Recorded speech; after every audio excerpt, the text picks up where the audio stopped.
مذهب اہل حدیث، امام شافعی نے بہت ساری کتاب لکھی اور پھر اہل حدیث کے مذہب کو انہوں نے اپنایا اور اس کو اپنے لیے پسند کیا کہ میں اہل حدیث ہی ہوں۔ امام احمد بن حنبل کہتے ہیں، جو امام ائمۃ اہل الحدیث ہے، وہ کہتے ہیں کہ ابن تیمیہ کہتے ہیں اما الامام احمد فکان علی مذہب اہل الحدیث، احمد بن حنبل مذہب اہل حدیث پر تھے۔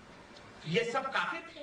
بولو تو جو ناپاک یہ کہے کہ اہل الحدیث سے کفر کی بو آتی ہے، وہ ناپاک ہے کہ نہیں ہے؟ بولو وہ ائمہ کا گستاخ ہے کہ نہیں ہے؟ بولو ان ائمہ رحمہ اللہ کی توہین ہے کہ نہیں ہے؟ اور امام شافعی کا سنو، امام شافعی چاروں امام سے امام ہیں، کہتے ہیں چاروں برحق ہے تو اس کو مانو، یہ بھی برحق ہے۔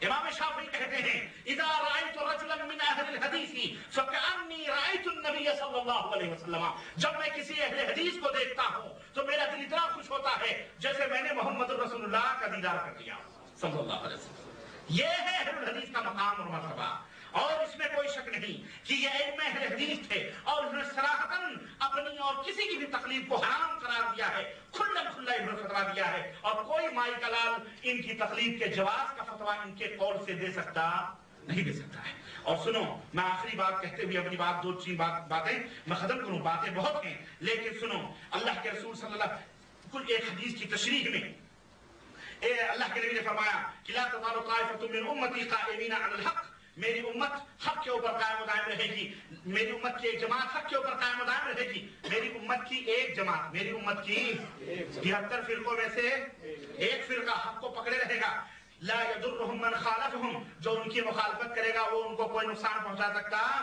حتی یاتی امر اللہ، یہاں تک کہ قیامت آ جائے گی۔ اس حدیث کو بخاری نے مسلم نے روایت کیا ہے، اور صرف بخاری اور مسلم نے نہیں، سنو اس حدیث کو کتنے لوگوں نے روایت کیا ہے، اور پھر اس حدیث کی شرح میں بتا کر بھی بات ختم کروں گا کہ اس حدیث کو حضرت صحابی رسول حضرت ثوبان نے روایت کیا ہے، جس کو امام مسلم نے حدیث نمبر 1920 میں نوٹ کیا ہے۔ اسی طرح مغیرہ صحابی رسول نے روایت کیا ہے، نمبر 2 مغیرہ نے روایت کیا ہے، جس کو امام بخاری نے 3640 اور امام مسلم 1921 نمبر کی حدیث میں نوٹ کیا ہے۔ حضرت جابر بن سمرہ یہ صحابی رسول، انہوں نے اس حدیث کو روایت کیا ہے، جس کو مسلم نے 174 نمبر کی حدیث میں نوٹ کیا ہے۔ حضرت جابر بن عبداللہ نے اس حدیث کو روایت کیا ہے، جس کو 1923 نمبر کی حدیث میں امام مسلم نے صحیح مسلم کے اندر نوٹ کیا ہے۔ عقبہ بن عامر 1954 میں صحیح مسلم نے ان کی اس روایت کو نوٹ کیا ہے۔ حضرت قرہ ابن ایاس نے، جس کو مسند احمد نے نوٹ کیا ہے، ترمذی نے، ابن حبان نے اپنی کتابوں میں اس حدیث کو جگہ دی ہے۔ عمر بن خطاب، عمران بن حسین، ابو امامہ، یہ جتنے بھی صحابہ ہیں اس ایک حدیث کی روایت کرنے والے ہیں، کیا کہ میری امت کی ایک جماعت حق کو لازم پکڑے رہے گی یہاں تک کہ قیامت آ جائے گی، کسی کی مخالفت اسے کوئی نقصان پہنچا سکتی۔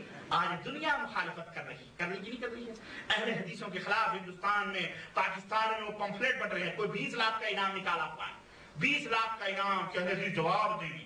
ہم نے کہا ارے ہم بری ہیں ان تہمتوں سے، جاؤ، ہم ایسی کچی گولیاں نہیں کھیلتے، ہمیں زیر کرنے کے لیے رب کا قرآن لاؤ یا محمد رسول اللہ صلی اللہ علیہ وسلم کا فرمان لاؤ۔ نبی علیہ السلام کی نبوت کی نشانیوں میں سے یہ حدیث بھی میرے عزیزوں جو فرمایا ہے حضرت صلی اللہ علیہ وسلم نے کہ ایک جماعت قائم و دائم رہی، یہ نبی کی نبوت کی ایک نشانی، آپ کے نبوت کی صداقت کی ایک بہت بڑی دلیل ہے۔ الحمدللہ اس حدیث پاک میں نمبر 1 طائفہ منصورہ کی فضیلت ہے کہ یہ طائفہ منصورہ یہی جنت کی جماعت ہے۔ نمبر 2 یہ طائفہ، یہ جماعت جو ہوگی یہی حق پر ہوگی۔ اور نمبر 3 کوئی بھی زمانہ اس کے وجود سے خالی نہیں ہوگا، ہر زمانے میں یہ جماعت موجود رہے گی، ہر زمانے میں یہ جماعت۔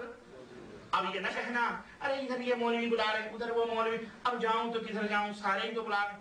اب تمہیں یہ نہ کہنا، یہ کہہ کر کے تم کبھی بری ہو سکتے ہاں، کیونکہ اہل حق موجود رہیں گے اور وہ اہل الحدیث ہیں۔ یہ بات یاد رکھو، ابھی میں دلیل دیتا ہوں، یہی اہل حق ہیں، ان کے علاوہ سارے کے سارے اہل باطل ہیں۔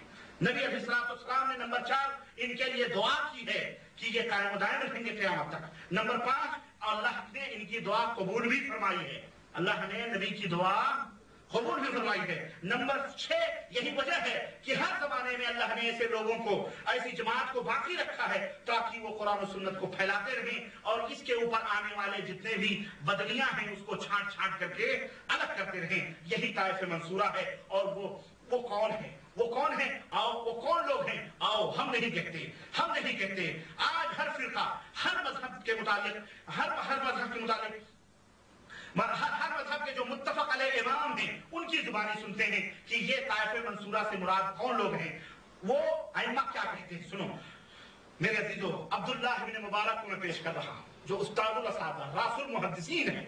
حضرت عبداللہ ابن مبارک اللہ اکبر. ان کے فضائل میں بیان کروں تو بہت لمبا وقت چاہیے لیکن عظیم چوٹی کے محدث ہیں. یہ کیا کہتے ہیں اس حدیث کی تفسیر میں امت کے اندر موجود رہے گی قیامت تک.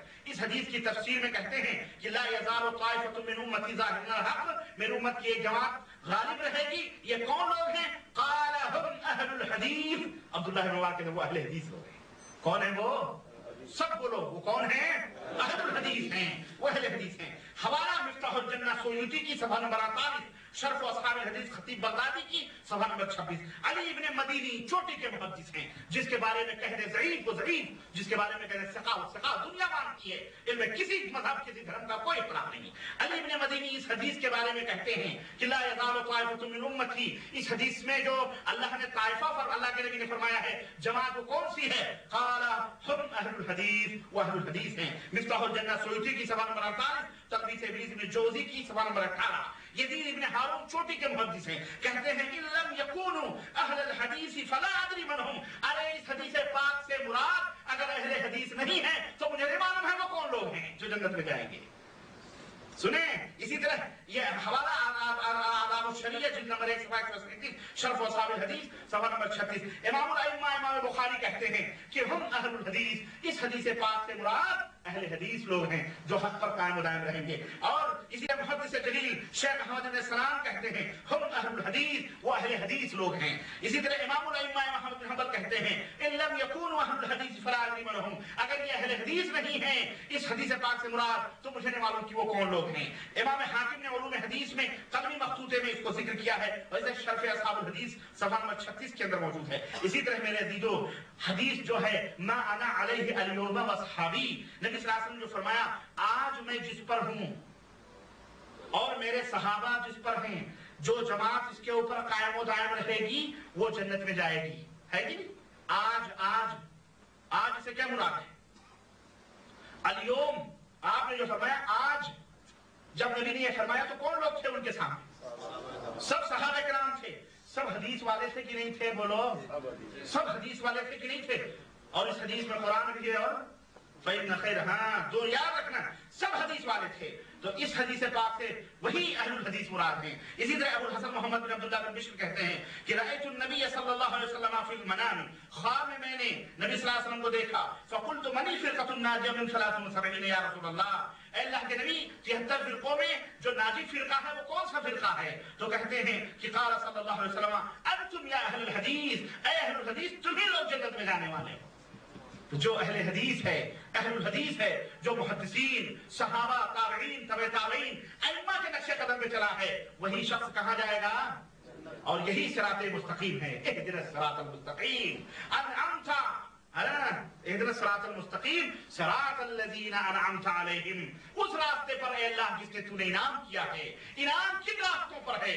صدیقین، ابو بکر صدیق جس راہ پہ جا رہے ہیں، سچے جو لوگ ہیں، جو صالحین ہیں، شہداء ہیں، انبیاء ہیں، جن راہوں پر جن کا ایمان و عقیدہ نبیوں جیسا، جن کا عمل نبیوں کے طریقے پر، اور جو تابعین، تبع تابعین، سلف کے